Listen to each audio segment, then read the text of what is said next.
Hi நண்பா, இந்த ஒரு வீடியோவுல சூர்யா சார் நடிப்பில் வெளியான கருப்பு திரைப்படம் ஒரு திருட்டு கதையா?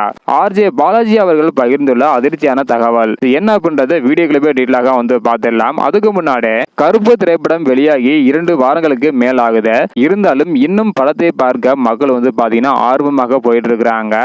இந்த திரைப்படம் பாத்தீங்கன்னா ஒரு திருட்டு கதை அப்படின்றத ஆர்ஜே பாலாஜி இவங்க சொல்லி அதிர்ச்சியை ஏற்படுத்தி இருக்கிறாங்க.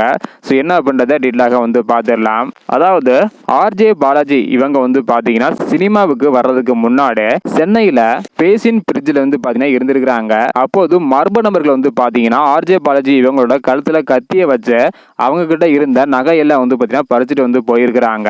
அப்படி திருடிட்டு போனா அந்த நகை பாத்தீங்கன்னா பல வருடங்கள் கழித்து கிடைத்துள்ளதாகவும் அதை நீதிமன்றத்தின் மூலம் மீட்டெடுக்க ரொம்பவே அலைஞ்சேன் அப்படின்றதையும் ஆர்ஜே பாலாஜி சொல்லியிருக்கிறாங்க.